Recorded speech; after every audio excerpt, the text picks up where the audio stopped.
Alhamdulillah, hadirin yang dirahmati oleh Allah Subhanahu wa taala. Hari ini kita masuk ke dalam pembahasan daripada kitab Mafahim Yajibu an Tusahhah. Nah, kitab Mafahim Yajibu an Tusahhah ini artinya adalah pemahaman yang wajib untuk diluruskan. Nah, bicara tentang kitab Mafahim Yajibu an Tusahhah, hadirin yang dirahmati oleh Allah Ta'ala, maka kita diingatkan dengan seorang penulis yang bernama Sayyid Muhammad bin Alwi bin Abbas Al-Maliki. Beliau adalah penulis dari beberapa kitab ulama Ahlus Sunnah wal Jamaah. Salah satunya adalah kitab ini, kitab Mafahim Yajibu an Tusahhah. Kenapa beliau Sayyid Muhammad bin Alwi Al-Maliki ini menulis daripada kitab ini? Tentu banyak kronologi. Nah, sebelum masuk ke dalam kronologinya, saya perlu jelaskan bahwa Sayyid Muhammad bin Alwi Al-Maliki adalah ulama besar Ahlus Sunnah wal Jamaah, yang mana beliau adalah min naslil Hasan ibn Ali bin Abi Talib wa Fatimah binti Muhammad sallallahu alaihi wasallam. Beliau adalah keturunan daripada Imam Hasan bin Ali bin Abi Talib, yaitu yang tidak lain dan tidak bukan adalah keturunan Nabi Muhammad sallallahu alaihi wasallam dari putrinya, yaitu Fatimah binti Muhammad sallallahu alaihi wasallam. Seorang ulama besar, seorang dzurriyyah Rasulullah sallallahu alaihi wasallam dari Al-Hasani, dan merupakan seorang yang betul-betul memikirkan bagaimana keadaan umat, kondisi umat, apalagi terkhusus di zamannya. Sehingga muncullah daripada kitab Mafahim Yajibu an Tusahhah ini, yang dilatar belakangi tidak bukan dan tidak lain adalah, pertama adalah kondisi umat saat adanya Sayyid Muhammad bin Ali Al-Maliki. Nah, Sayyid Muhammad Alwi Al-Maliki ini mengamati banyak perselisihan, banyak perpecahan yang terjadi di kalangan umat Islam. Ya, akibat apa? Akibat perbedaan pandangan di dalam masalah keagamaan. Salah satunya adalah perbedaan pandangan yang terjadi di masalah bab-bab furu'iyah. Ya. Nah, sehingga dari perbedaan pendapat tersebut muncul, ya, pendapat-pendapat yang ekstrim, pendapat-pendapat yang menyimpang. Kemudian ini salah satu faktor di mana beliau menulis daripada kitab ini. Kemudian latar belakang yang kedua, kenapa Sayyid Muhammad Al-Maliki menulis daripada kitab Mafahim Yajibu an Tusahhah? Karena tidak lain dan tidak bukan adalah untuk pemurnian ajaran Islam. Nah, sebagai ulama besar yang mana beliau sadar memiliki tanggung jawab yang besar, maka beliau Sayyid Muhammad Al-Maliki merasa perlu untuk meluruskan pemahaman-pemahaman yang keliru, karena dapat berdampak kepada akidah yang tidak benar, akidah yang dapat keluar daripada ajaran Al-Quran dan Sunnah. Nah, sehingga kitab Mafahim Yajibu an Tusahhah ini yang ditulis beliau, yang dikarang beliau, ini berfungsi sebagai apa? Sebagai upaya memurnikan daripada ajaran Islam dari berbagai penafsiran yang tidak sesuai dengan ruh dan nilai-nilai Islam yang sebenarnya. Nah, sehingga ditulislah oleh beliau daripada kitab Mafahim Yajibu an Tusahhah. Kemudian, saudara yang dirahmati oleh Allah Subhanahu wa taala, faktor yang ketiga adalah adanya pengaruh pemikiran ulama salaf, di mana Syekh Muhammad Al-Maliki ini, ya, menulis daripada kitab ini tidak keluar daripada Al-Quran dan Sunnah, apalagi kaul-kaul ulama salaf. Sehingga kita harus tahu apa sih generasi salaf. Nah, generasi salaf itu, ya, setidaknya yang harus kita pahami, ada 3 generasi yang dikatakan salaf. Nah, sebelum kita masuk siapa-siapa saja yang masuk ke dalam generasi salaf, kita harus tahu bahwa secara bahasa arti salaf itu artinya adalah pendahulu atau leluhur. Nah, kita punya kakek di atas kakek, nah itu namanya salaf tuh, pendahulu kita, orang-orang yang terdahulu, orang-orang yang lahir sebelum kita, itu dinamakan daripada salaf. Nah, salafus saleh, ya, ada 3 generasi yang harus kita tahu. Generasi yang pertama, generasi awal siapa? Yaitu generasi sahabat, ashabur Rasulullah sallallahu alaihi wasallam. Siapa sahabat-sahabat Nabi Muhammad sallallahu alaihi wasallam? Nah, ini generasi pertama, ya, generasi sahabat yang langsung berinteraksi, ketemu dengan Nabi Muhammad, bertatapan wajah dengan Nabi Muhammad, ada di masa zaman Nabi Muhammad, ya, dan beriman kepada Allah dan Rasulnya di zaman Nabi Muhammad Shallallahu Alaihi Wasallam. Nah, ini generasi sahabat, bertemu dengan Rasulullah, belajar dengan Rasulullah, beriman dengan Allah dan Rasulnya. Nah, tapi kalau orang yang lahir di zaman Rasulullah memusuhi daripada Rasulullah, ya bukan dikatakan sahabat. Sebagaimana halnya Abu Lahab, Abu Jahal, ya, dia bertemu dengan Rasulullah memang, namun dia tidak beriman dengan Allah dan Rasulnya, maka Abu Lahab, Abu Jahal bukan dikatakan generasi sahabat. Nah, siapa sahabat? Ya, kita sudah tahu, Abu Bakar, Umar, Utsman, Ali. Nah, ini salah satu sahabat Rasulullah SAW, dan banyak sahabat-sahabat Nabi Muhammad SAW. Kemudian generasi kedua yang dikatakan sebagai generasi salaf yaitu tabi'in. Yang pertama tadi sahabat, yang kedua adalah tabi'in. Siapa generasi tabi'in? Generasi tabi'in adalah generasi kedua yang belajar langsung dari sahabat Nabi, namun mereka tidak pernah bertemu dengan Nabi kita Muhammad Sallallahu Alaihi Wasallam. Siapa? Orang-orang yang belajar dengan sahabat namun tidak pernah bertemu dengan Nabi. Jadi mudahnya gitu tuh. Yang dimaksud dengan tabi'in adalah orang-orang yang belajar bertemu dengan sahabat namun tidak pernah bertemu dengan Nabi. Siapa salah satunya? Al-Imam Hasan Al-Basri. Imam Hasan Al-Basri lahir 642 sampai 728 Masehi, kurang lebih itu ya yang saya masih ingat. Kemudian ada lagi Sayyidina Uwais Al-Qarni. Nah, ini beliau adalah salah satu generasi tabi'in.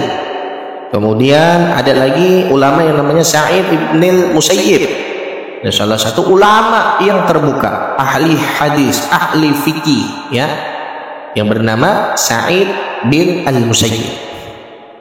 Kemudian ada yang namanya Atha ibn Abdul Rabah, seorang ulama besar, ya, ahli fikih, ahli tafsir Quran. Nah, ini beliau-beliau ini belajar dengan sahabat, bertemu dengan sahabat, berinteraksi dengan sahabat, namun tidak bertemu dengan Nabi. Nah, ini generasi salaf yang kedua. Artinya nih, seperti Imam Hasan Al-Basri belajar dengan para sahabat Rasulullah, belajar dengan Abu Hurairah dan gitu, belajar dengan sahabat-sahabat Nabi Sallallahu Alaihi Wasallam. Nah, kemudian generasi yang ketiga adalah daripada generasi salaf, yaitu tabi'ut tabi'in, yaitu generasi yang mana menerima ajaran ataupun pembelajaran agama langsung dari tabi'in.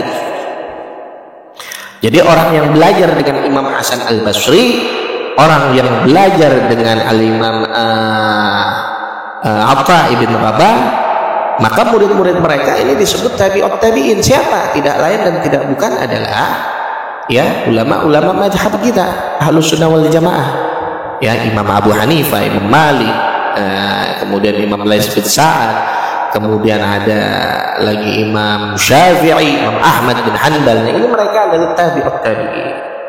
Sehingga dikatakan apakah generasi sekarang kita hidup itu dikatakan generasi salaf? Tentu kita bukan generasi salaf. Hanya saja ada sebagian kelompok gitu yang menamakan gitu, yang menamakan golongan mereka adalah golongan salafi, yang mana golongan salafi itu betul-betul menurut mereka menganut ajaran generasi salaf, yaitu sahabat, tabi'in dan tabi'ut tabi'in. Nah, tapi ternyata ada generasi yang menamakan sekarang tuh disebut dengan generasi salafi, sehingga mereka mudah untuk mengkafirkan orang, mereka mudah untuk membid'ahkan orang, mereka mudah untuk mencap salah orang. Sehingga dari golongan inilah yang dikritisi oleh ulama kita, yaitu Syekh Muhammad bin Ali al-Maliki melalui perantara kitab Mafahim Yajibu an Tusahhah. Ya, jadi ini. Nah, itu salah satu kronologi, ya, beberapa kronologi di karangnya kitab ini oleh beliau Syekh Muhammad al-Maliki. Nah, hadirin yang dirahmati oleh Allah Subhanahu wa taala, sekarang kita mulai masuk ke dalam pembahasan daripada kitab Mafahim Yajibu an Tusahhah, yaitu bab at-tahdhiru minal mujazafati bitakfiri, yaitu peringatan dari resiko-resiko memvonis atau mengkafirkan.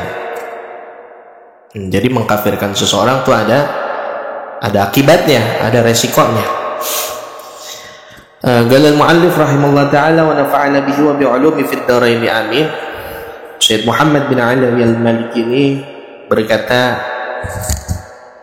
yukhti'u katsirun minan nas.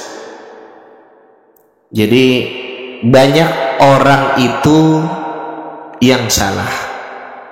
Kata beliau, aslahahumullah, semoga Allah memperbaiki keadaan mereka. Fi fahmi haqiqatil asbab.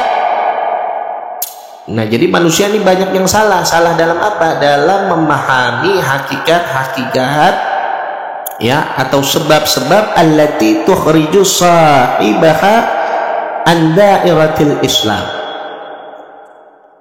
Jadi banyak manusia yang salah di dalam memahami hakikat sebab-sebab yang mengeluarkan orang Islam itu dari lingkaran Islam. Jadi ada orang memang agamanya Islam, kemudian tiba-tiba dikafirkan.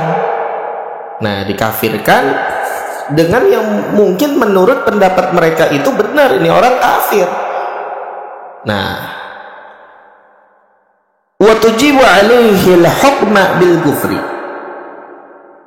sampai ini orang mewajibkan atasnya tuh hukumnya orang ini udah kafir. Nah, kata Syekh Muhammad al-Maliki, fatarahum yusari'una ilal hukmi 'alal muslimi bil kufri, maka kamu ini akan melihat mereka, ya, kata Syekh Muhammad al-Maliki, kamu akan melihat daripada mereka yusari'una ilal hukmi 'alal muslim, mereka ini akan tergesa-gesa, terburu-buru menghukumi atas seorang muslim itu bil kufri, dengan hukuman kafir. Jadi ada orang, ini orang Islam, muslim, tiba-tiba dihukumin kafir, cepat gitu. Nggak ada proses pengadilan, nggak ada proses musyawarah, nggak ada proses klarifikasi, tabayun, tiba-tiba nih orang udah ngomong apa yang dia lihat kafir gitu. Kenapa? Limujarradi al-mukhalafah, karena sebab perbedaan aja. Jadi ada orang berdebat, ya enggak? Ada orang berdebat. Perdebatan biasanya sih hanya perdebatan furu'iyah.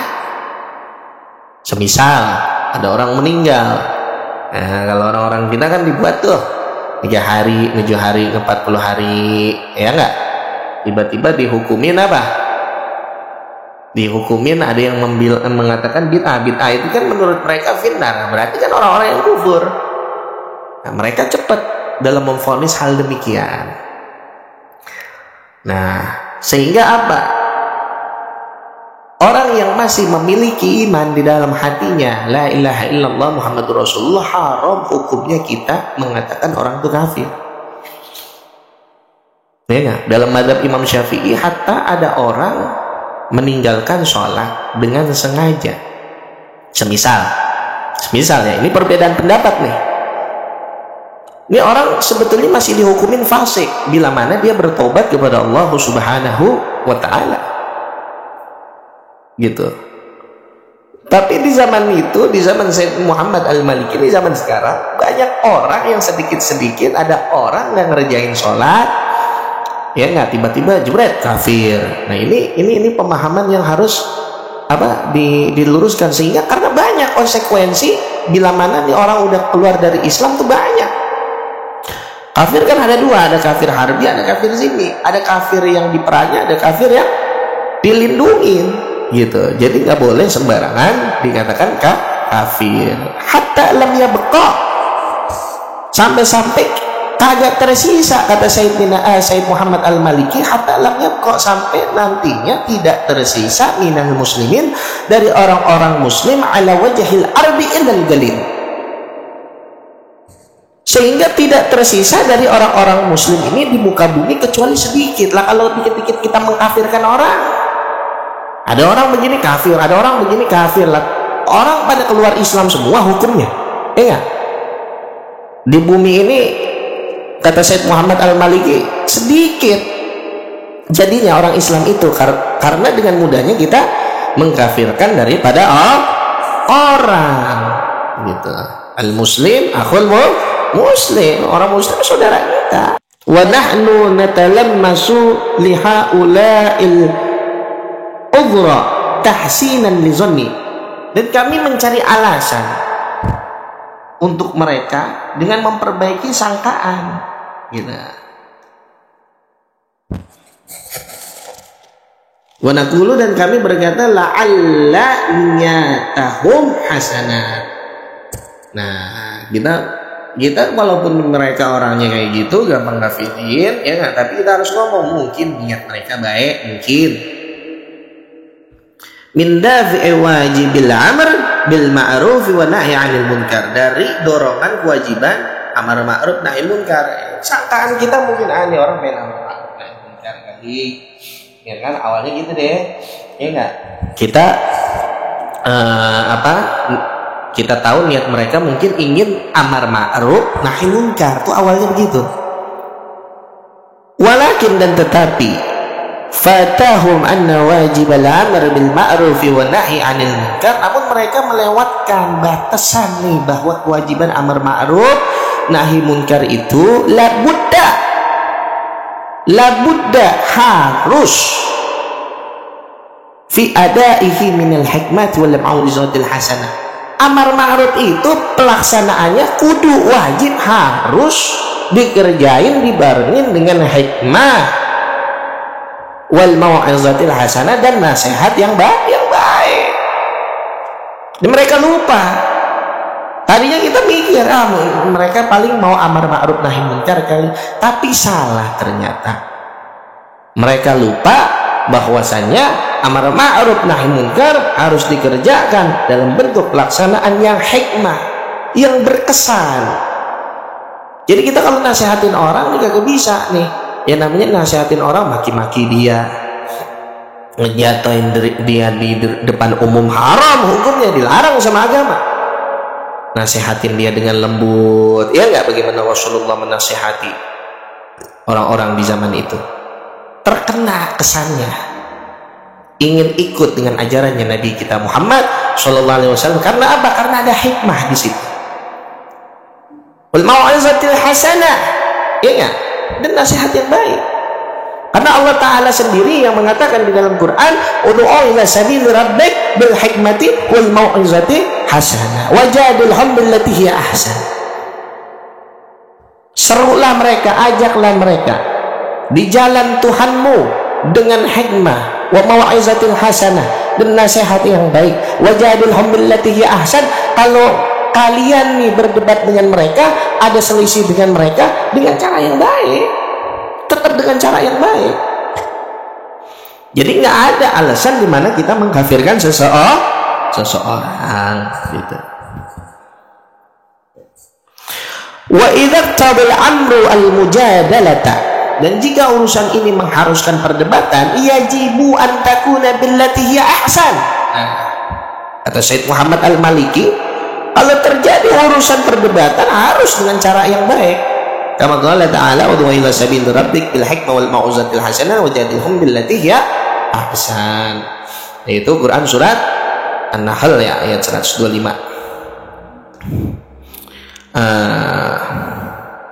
Wa dzalika ad'a ila al-qabuli wa aqrabu lihusuli 'ala al-ma'muli, dan itu lebih mendekatkan kepada penerimaan ya, al-qabul, diterimanya orang nih, wa aqrabu, dan lebih mendekatkan lihusulil ma'mul, untuk mendapatkan yang diharapkan, wa mukhalafatahu khata'an wa hamaqat, dan menyelisih hal tersebut adalah kesalahan dan kebodohan. Sebagaimana dalam surat Al-Ghasyiyah dikatakan, fadzakir innama anta mudzakir lasta 'alaihim bimusaitir. Gitu. Jadi Rasulullah itu tugasnya hanya menyampaikan aja. Karena engkau sungguh hanya penyampai ya Rasulullah ya Muhammad. Ya, untuk membolak-balikan hati seorang adalah urusan Allah Subhanahu wa taala. Fa idza da'awta musliman yusalli, maka jika kamu mengajak seorang muslim ya untuk salat, wa yu'adzi faraidallah, menunaikan kewajiban Allah, wa yajtanibu maharamahu wa yanshuru da'watahu, menjauhkan daripada hal-hal yang haram, menyebarkan dakwah ya, wa yushidu masajidahu, membangun daripada masjid, wa yuqimu ma'ahidahu, dan mendirikan daripada mahad. Jadi kalau ada seseorang yang kita ajak buat sholat, menunaikan kewajiban Allah, menjauhkan hal yang haram, ya nggak, buat nyebarin dakwah, bangun masjid, ya nggak, mendirikan lembaga, mendirikan sebuah bangunan-bangunan amal, illa amri tarahu haqqan wa yarahu huwa ala khilafih, kepada suatu perkara yang kamu anggap benar dan dia melihatnya berbeda denganmu, ya. Warra'yu fihi bainal ulama'il mukhtalifun qadiman iqraran wa inkaran falam yutawil ka'fi ra'aika faramaitahu bil kufri limujarradi mukhalafatihi li ra'yik. Nah, ini kepada suatu perkara yang kamu anggap benar dan dia melihatnya berbeda denganmu, dan pendapat tersebut di antara para ulama berbeda. Sejak lama dalam menerima menolak yang lalu, dia tidak mengikuti pendapatmu. Nah, gitu. Dan kamu menuduhnya kafir hanya karena perbedaan dengan pendapatmu, kata Syekh Muhammad Al-Maliki. Faqad qarafta azimatan nuqra'a. Nah, maka kamu telah melakukan dosa yang besar yang keji. Wa ataita amran nahaka anhu Allah, dan melakukan suatu yang Allah larang darimu. Wada'aka ilal ahli fihi bil hikmati wal husna, dan mengajakmu untuk mengambilnya dengan hikmah dan cara yang baik. Nah, itu adalah salah satu nasihat Syekh Muhammad Al-Maliki kepada kita semua, bahwa tatkala kita mengajak seseorang muslim untuk mengerjakan kebaikan, mengerjakan ibadah, jangan gampang kita mengkafirkan mereka ya, dengan mengajak mereka dengan ajakan-ajakan yang kasar, karena itu tidak akan berkesan di hati mereka. Tapi kalau tetap kita melakukan hal tersebut, kata Syekh Muhammad Al-Maliki, maka kamu telah melakukan dosa yang besar. Idza qala rajulun li akhihi ya kafir faqad ba'a biha ahaduhuma, kata Rasulullah. Jikalau seseorang itu menuduh daripada saudaranya yang muslim ini kafir, maka tuduhan kafir akan berimbas, akan jatuh kepada salah satu di antara keduanya. Na'udzubillah min dzalik. Wallahu a'lam bissawab.